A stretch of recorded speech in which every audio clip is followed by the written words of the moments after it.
Assalamualaikum warahmatullahi wabarakatuh. Halo semuanya, kami dari kelompok 5 akan mempresentasikan hasil diskusi kami mengenai indera pengecap. Sebelumnya, perkenalkan.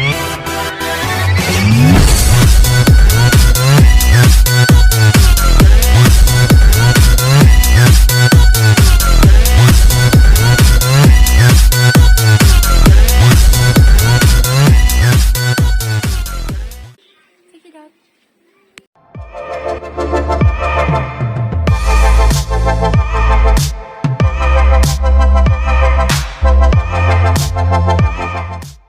Yang pertama yaitu struktur indera pengecap. Struktur indera pengecap dibagi menjadi 3. Yang pertama ada root atau akar, yang kedua ada body atau tubuh, dan yang ketiga ada apex atau puncak. Root atau akar terletak di antara tulang hyoid dan mandibula, dan bagian punggung terletak di orofaring. Yang kedua ada body atau tubuh, merupakan 2/3 anterior lidah, permukaannya kasar akibat papila lingual, dikelilingi oleh gigi anterior dan lateral, dan body ini adalah bagian lidah yang bergerak. Yang terakhir ada apex atau puncak. Apex atau puncak ini dikenal juga sebagai ujung dan merupakan sepertiga anterior permukaan lidah. Dan apex ini bersandar pada gigi seri. Nah, untuk bagian-bagian dari lidah ini atau strukturnya terletak pada PPT yang ada di sana saya. Anatomi indera pengecap. 1. Epiglottis. 2. Palatopharyngeal arch atau arka palatopharyngeal. 3. Palatin tonsil dan lingual tonsil atau amandel. 4. Palatoglossal arch atau arcus palatoglossus. 5. Sulcus termina. 6. Papilia atau foliata fungiformis filiformis circumvallata. 7. Sulcus median lidah. 8. Dorsum lidah atau punggung lidah. 9. Apex lidah. Selanjutnya yaitu fungsi anatomi. Fungsi anatomi ada 5. Yang pertama epiglottis, berfungsi sebagai katup yang menutup pintu masuk laring ketika menelan makanan maupun minuman, sehingga makanan dan minuman tidak masuk ke dalam saluran pernafasan. Yang kedua yaitu palatopharyngeal arch, yaitu sepasang lipatan selaput lendir yang membungkus otot palatopharynges dan membatasi tanah genting fauces dari orofaring. Yang ketiga yaitu palatoglossal arch, yaitu tonjolan di langit-langit lunak yang memisahkan rongga mulut dan orofaring, berfungsi membungkus otot palatoglossus dan membatasi rongga mulut dari tanah genting fauces. Yang keempat yaitu palatin tonsil, yaitu 2 kelenjar kecil yang berada di tenggorokan, berfungsi melindungi tubuh dari infeksi bakteri dan virus yang masuk melalui mulut dan hidung. Yang kelima yaitu lingual tonsil, yaitu sekumpulan sel yang berfungsi sebagai pelindung yang letaknya di dasar lidah dekat dengan amandel. Yang keenam ada sulcus terminalis, adalah alur bentuk V pada lidah yang berfungsi untuk membagi lidah menjadi 2 bagian, yaitu faring posterior dan mulut anterior. Yang selanjutnya yaitu sulcus median lidah.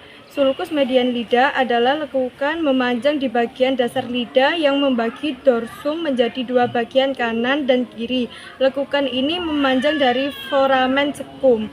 Yang selanjutnya yaitu dorsum lidah, bagian atas lidah yang melengkung ke arah belakang dan memiliki puting-puting pengecap yang menentukan rasa makanan seperti asam, manis, pahit, dan asin.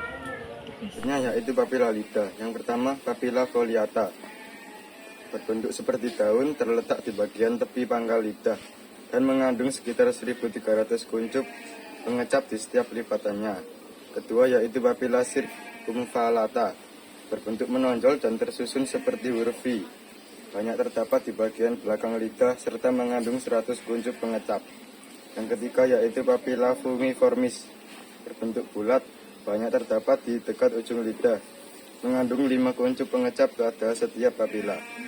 Yang keempat yaitu papila filiformis, berbentuk kerucut, kecil, menutupi bagian dorsum lidah atau permukaan atas, dan tidak mengandung kuncup pengecap.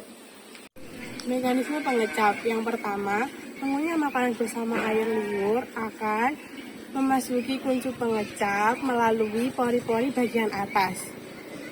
Selanjutnya, tiap kuncup pengecap tersusun dari sel-sel yang memiliki rambut berukuran mikro yang sensitif, bisa juga disebut dengan mikrofili. Kemudian, larutan kimia makanan saat berkontak dengan mikrofili akan merangsang sel-sel, kemudian muncullah impuls yang akan menjalar ke syaraf nomor 7 dan 9 otak. Kemudian, impuls akan diteruskan ke talamus dan berakhir di daerah lobus parietalis untuk diinterpretasikan. Kemudian, otak akan menerjemahkan sinyal yang diberikan dan menentukan rasa pada makanan yang kita makan. Yang terakhir, mengunyah makanan yang masuk ke dalam mulut kita. Reseptor perasa dibagi menjadi 5. Yang pertama, umami. Umami terletak di punggung lidah. Yang kedua, manis. Manis terletak di ujung lidah dan ditimbulkan oleh gugus ohamin. Yang ketiga, ada asin. Asin terletak di tepi depan lidah dan ditimbulkan oleh nation Na+, K+, dan Ca+. Yang keempat, ada asam. Asam terletak di tepi tengah lidah, ditimbulkan oleh ion H+. Yang terakhir, ada pahit. Pahit terletak di pangkal lidah dan ditimbulkan oleh alkaloid. Selanjutnya yaitu kelainan pada indera pengecap. Yang pertama ada hipogeusia, yaitu kesulitan untuk merasakan makanan. Yang kedua ada aliageusia. Aliageusia adalah ketika rasa makanan dan minuman nikmat mulai berubah, terasa tidak enak. Yang ketiga ada sariawan. Sariawan adalah luka kecil yang biasanya ada di bibir ataupun lidah. Yang keempat ada glossitis, yaitu peradangan pada lidah. Yang kelima ada dysgeusia, yaitu rasa makanan yang berubah menjadi rasa logam ataupun rasa-rasa aneh yang lainnya. Yang keenam ada leukoplakia, yaitu bercak putih yang timbul di lidah.